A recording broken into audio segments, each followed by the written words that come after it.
Next special address is by Mr. Nicholas Frappell, Global Head Institutional Markets, ABC Refinery.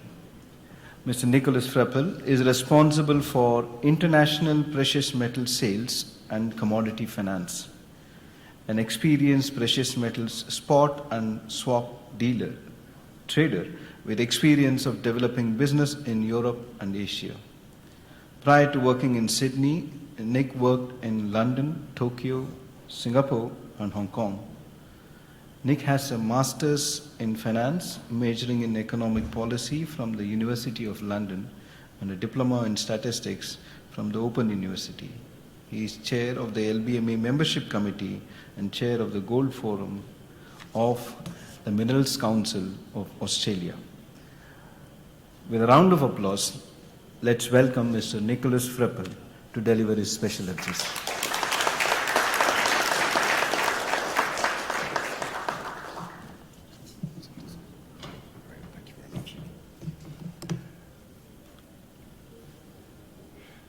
Good morning, everyone. I'd like to thank the SBMA for the opportunity to speak here again today. Usually I talk about gold, the commodity space more widely, real yields, macro themes, and I always finish with some kind of price outlook. This time I'm here to talk about something quite different, which is how we experience accessibility to gold and try to shape that accessibility to the physical product.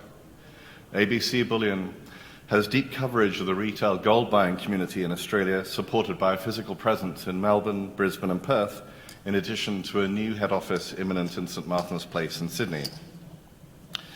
Business has been operating now for over 40 years, and in that time we have come to an ever deeper appreciation of what motivates our customer base to buy gold and silver in general, and in particular what motivates them to buy gold from us. And in that time frame, of course, technological change means that our engagement with clients has only grown deeper and more complex. I think that there's a trinity of factors that help build and enhance accessibility, and they can be summarized as technological access, the provision of informational content, and product services. And all three share a kind of unifying factor, which is security, or perhaps to borrow David's words, trust, which I'll return to throughout the presentation. Technology enables clients to create fully and independently verified accounts quickly and easily, and reliable, rapid, and highly consistent pricing, even in turbulent market conditions, means that clients plug into gold's highly liquid liquid market with ease. These are the threshold conditions that all Australian investors expect and should expect when buying or selling gold. When it comes to initiatives, in addition to the basics such as smooth onboarding and trade execution, investors need information, and they need information to help them navigate both gold products and the gold marketplace. In terms of gold product content, and the expectation that new investors may be relatively uninformed about gold, but keen to add gold to their savings and their wider investment portfolio, ABC Bullion took the initiative to provide educational materials from the ground up. The difference between minted and cast, how to purchase, store, sell, how gold is traded internationally and at the retail level. And then there is the second distinct area of content, which is market and economic content. The wider content for ABC Bullion's customers is that banks and financial institutions don't generally provide such information to the retail client base. Regulations also push institutions to explicitly monetize their research rather than bundling it with other paid-for services. This tends to reduce the scope of information available. It also leaves the field open to other opinion formers and influencers, some of whom appear to have very real, trustable knowledge to speak of at all, but who, via the almost cost-free magic of the internet, can reach a very wide audience. ABC has launched content across a number of channels in order to address that issue, aimed at differing audiences according to how people access content and by length and complexity.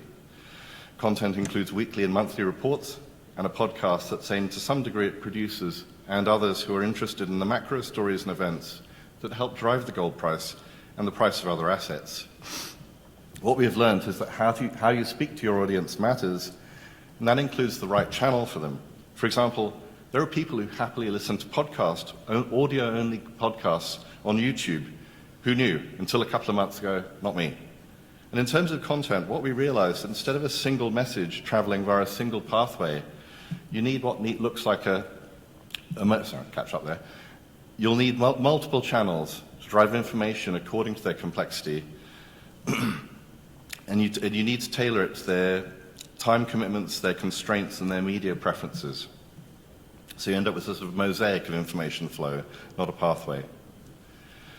Another point is that although you should give your client base and the wider circle of information seekers who are yet to become your client base, you need information that's valuable, relevant, and tailored to them. You shouldn't necessarily pander to their desires. Everyone wants to hear the same story. You know, gold is roofing it. My brand new HDB in Pasir-Ris. That'll double, of course. Well, same is true of gold and silver bars. Let me give you an example in the real world. About 18 months ago, the imminent implementation of Basel III Accords in banking led to some excited talk amongst gold followers that a pivotal moment had at last arrived, and that shortly after Basel III had been put in motion, the wholesale precious metals market would implode. Perhaps everything else might implode with it, and sometime thereafter, the true believers would emerge from society's rubble, proudly bearing a gold bar aloft, and look at each other with a quietly satisfied, "We knew we were right" expression. At least that's how my feverish imagination pictured it. In advance of Basel III, ABC distributed articles to put forward a realistic assessment that the impact of the additional reforms and regulations simply added an additional layer of marginal cost to the financing of gold, all the way from production through to end-use sales as investment bars or fabricated jewelry. As you can imagine, Basel III wasn't designed in any way to have apocalyptic outcomes, and in any event, the implementation was so long in coming that it was well prepared for, and its arrival barely caused a ripple in the wider world or to end users of the market. 1 in 10 of those who consume ABC's bullion information were probably disappointed with our take, but 10 out of 10 received appropriate and well-informed guidance. And that particular article became one of the most clicked upon in the refinery website. More recently, moves by the Central Bank of Russia to pay a fixed ruble price for gold led to the erroneous conclusion that some new gold standard had been heralded, and one of the factors which would somehow help usher the mighty dollar from its dominant position on the world economic stage. Again, and we weren't alone in this, we were quick to let our clients know that this is not correct. And this point takes us back to a core theme by way of trust. Trusted content that seeks to properly inform generates security. And as I said above, security from the moment of client onboarding onwards, through price execution and settlement, is the essential backbone of growing accessibility. Additionally, security comes in many other forms and operates on many levels. At a profound level, the world is increasingly aware of the need for environmental security and the reduction of harm. Minerals extraction will become ever more extensive in a greening economy, and as emerging economies become middle-income economies, consumer demand for gold will rise.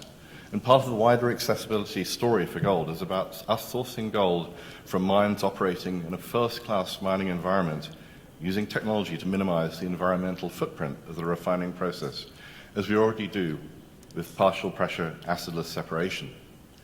This is an important step in accessibility for millennial and Generation Z perceptions of who they should come to in order to buy gold.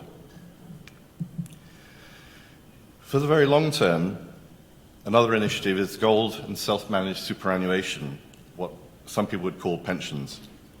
And a key initiative in widening accessibility in the gold market is via Australia's substantial pension arrangements, known locally as superannuation. Australia's pension sector is around $3.5 trillion Australian dollars. It's almost $2.5 trillion US dollars at current exchange rates of total pension savings, and it's growing fast. The self-managed superannuation sector accounts for $820 billion assets, or almost $600 billion US. And individuals with self-managed arrangements are able to hold physical purchases of gold and silver under very tightly controlled conditions. ABC makes that process of buying and holding gold under the necessary conditions quite straightforward, so ensuring that trustees and the ultimate beneficiaries are compliant with the rules governing long-term superannuation savings. Our experience is that this initiative, that not only self-managed participants are more open to gold exposure, but by definition, they have a long-term engagement with the business. I'll just show you some data here. It shows you the projected growth in super. And according to forecasts by the Association of Superannuation Funds of Australia, ASFA, the total size of super funds will swell to a median of 4 trillion Aussie dollars in 3 years' time. By 2030, it will lie between 5 and 6 trillion Australian dollars, or in GDP terms, about 170% of Australian GDP. And if you're putting those figures together and wondering why they're quite different, I think they went and asked a lot of different people and got quite a lot of different answers.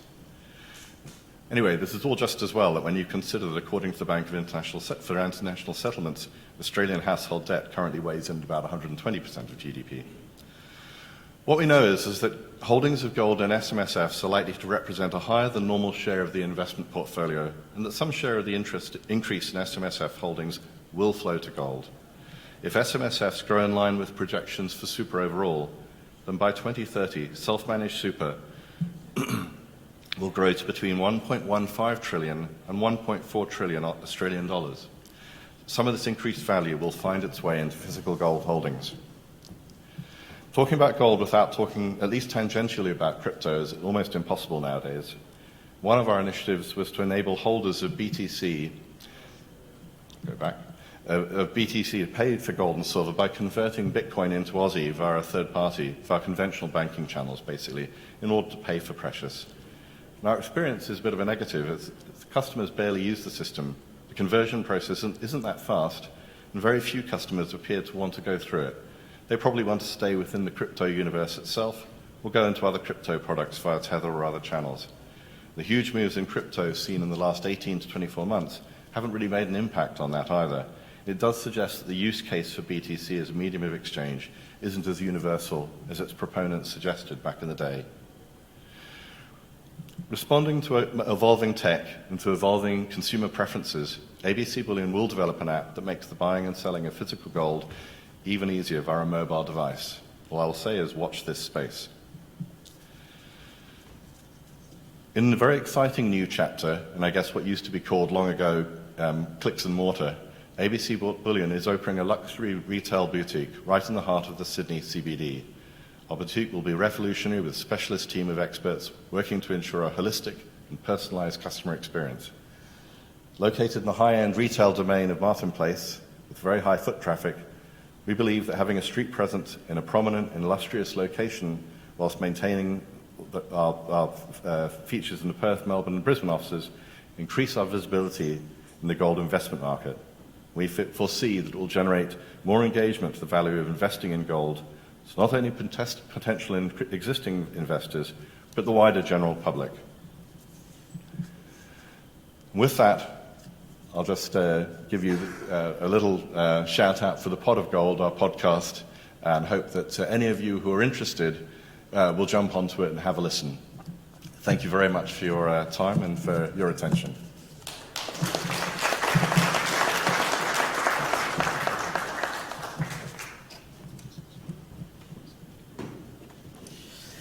Thank you very much, sir, for a lot of insights on Australian gold market as well as ABC's initiative in increasing accessibility of gold to the market participants, especially the retail.